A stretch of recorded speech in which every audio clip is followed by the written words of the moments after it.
Hey guys, it's Libby, and this video has a very clickbaity title. I feel bad about this. I feel like you're allowed to make one obnoxiously clickbait video per year. This is my one this year. So I think it's possible that there are several people who are not among my usual crowd who are watching this video. Hello to you guys.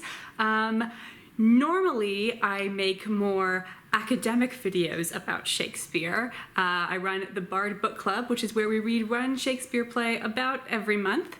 And then I make a video often around 30 minutes long discussing it. And when I started the Bard Book Club, I had to make a decision as to whether or not this was going to be a general analysis of Shakespeare or whether Bard Book Club was going to specifically be a queer analysis of Shakespeare. I decided to go for general, but I still have lots of queer thoughts about it, which I will just channel into this video. Not to say that my other videos never discuss how every character in Shakespeare is gay. They kind of do. Well, not every character in Shakespeare is gay, only about like a third of them. So we are going to jump right in with the top 10 gayest Shakespearean characters. There's definitely more than 10 characters on this list because sometimes I put couples together or like people that are grouped together in other ways. And there's even one polycule. Shout out to my poly viewers. So we are going to start with the gayest character. I know you're supposed to start at like 10 and work your way to 1. I'm not good at clickbait, guys. What can I say? Gayest character in Shakespeare is in this month's Bard Book Club play. Yes, it's that virile Volscian, Tullus Aufidius. I read from Act 4, Scene 5, addressed to Caius Marcius.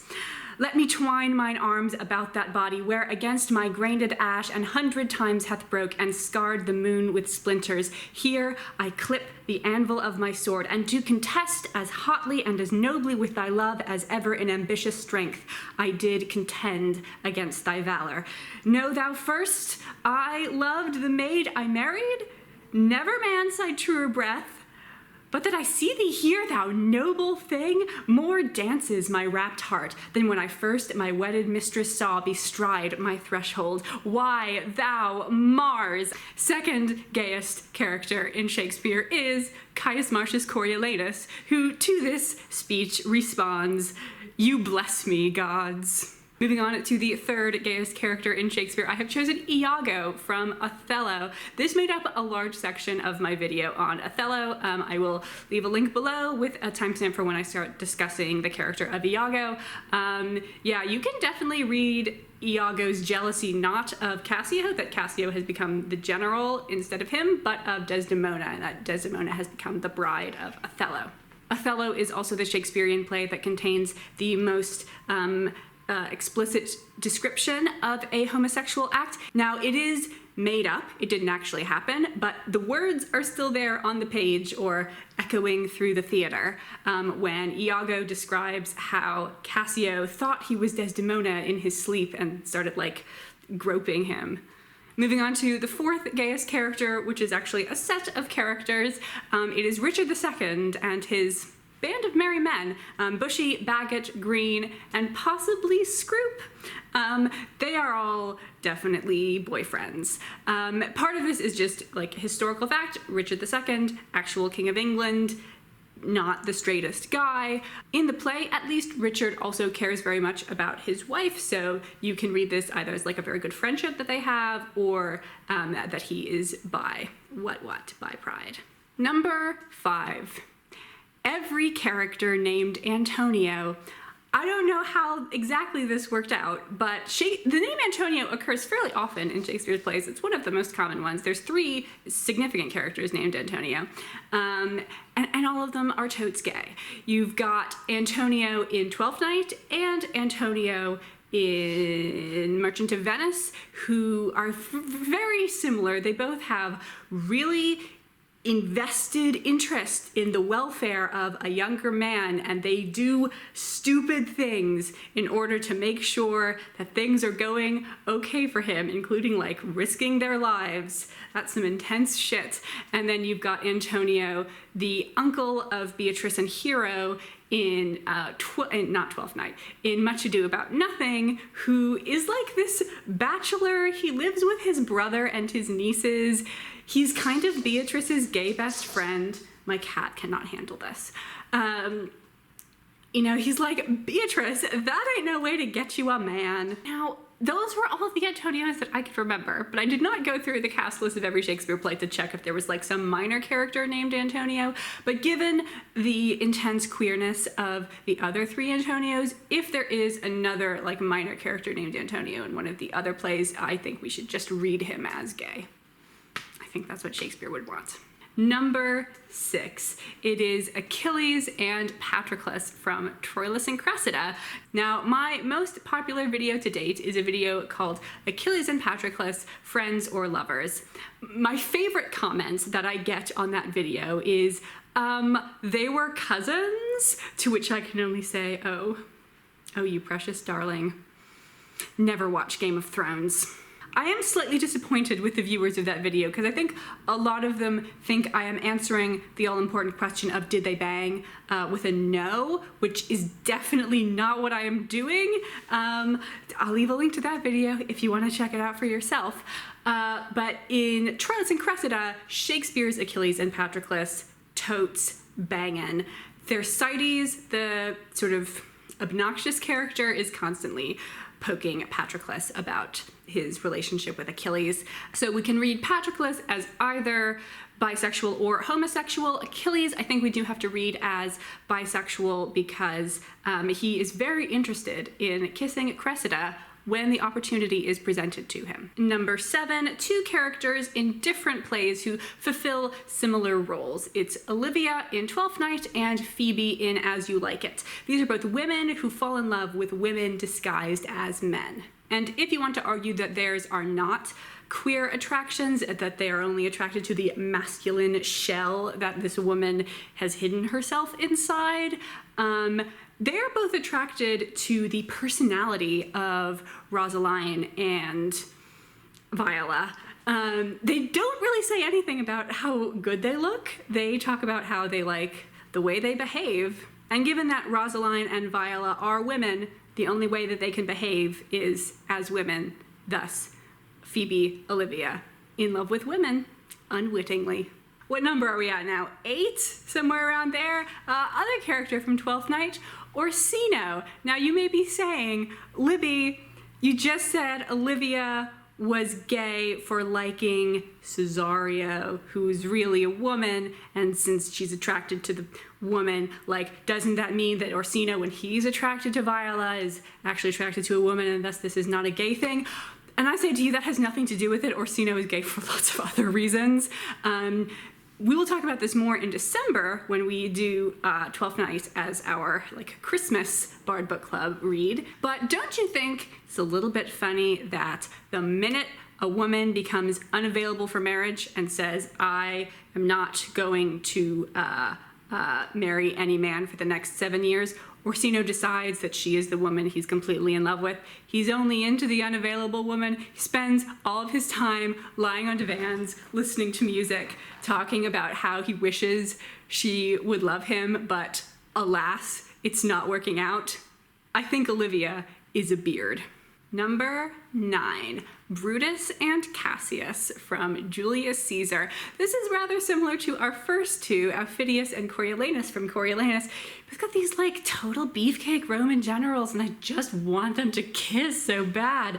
Now, these were both two real people who we have like fairly reasonably good documents of. I don't think they were actually in love with each other in like real life, but the characters in Shakespeare's play, at least in Act 4, Scene 3, are just all over each other. I shall read. Cassius and Brutus have just been having an argument, and it turns out there was a bit of a miscommunication, and then Cassius breaks out with, "Come, Antony and young Octavius, come, revenge yourselves alone on Cassius. For Cassius is aweary of the world, hated by one he loves, braved by his brother, checked like a bondsman, all his faults observed, set in a notebook, learned and conned by rote to cast into my teeth.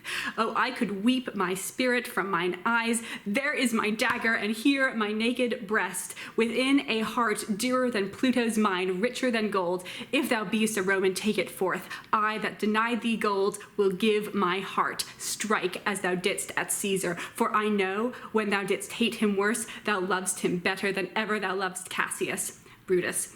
Sheath your dagger, be angry when you will, it shall have scope. Do what you will, dishonor shall be humor. O Cassius, you are yoked with a lamb that carries anger as the flint bears fire, which much enforced shows a hasty spark, and straight is cold again. Back to Cassius. Hath Cassius lived but to be the mirth and laughter to his Brutus, when grief and blood ill-tempered vexeth him?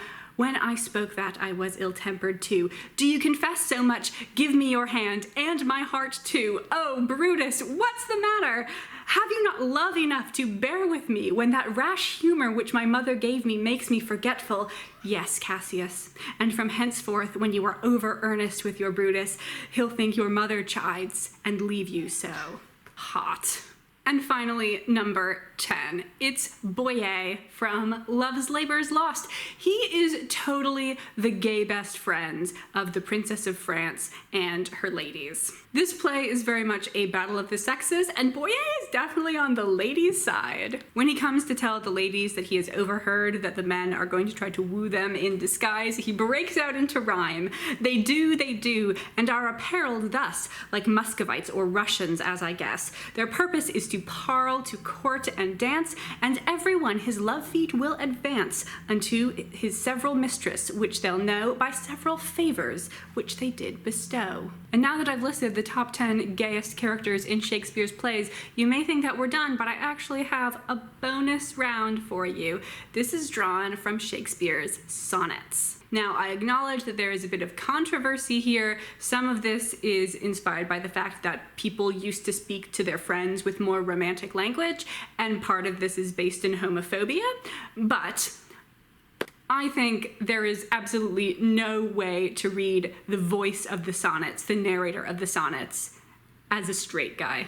I would also like to point out that I say the voice of the sonnets and not William Shakespeare, because I do think they are separate entities. So William Shakespeare is obviously the author of the sonnets, but he may have been writing in persona.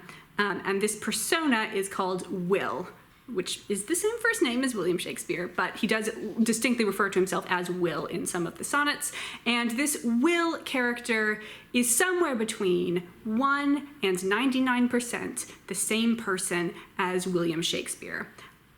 I am not qualified to tell you what percentage that is. So, you know, this is not the same as me saying Shakespeare was gay, although. But when you read the sonnets in order, in context, a story emerges of a somewhat aging man who falls in love with a younger man. And their relationship seems to be going pretty good, but then this woman enters, and they're actually kind of both attracted to her. And Will, the older man, ends up very distraught that these two other people end up together. He is all alone. He tries to reconcile himself to this fate with notions of like, well, if I love both of them, their loving each other is just like them loving me, because I love them. And did I math my way into not being sad and alone? And so you can read the Will of the sonnets as bisexual. I, of course, make it slightly more complicated than that. I read him as homo-romantic, but heterosexual, and kind of disgusted by his heterosexuality.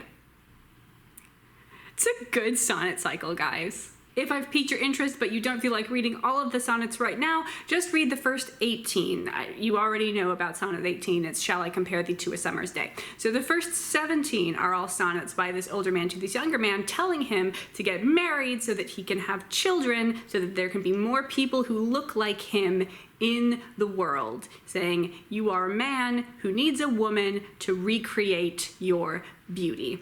And then in sonnet 18, he's written 17 sonnets, and this young man still hasn't gotten married, so obviously we need a change of tact.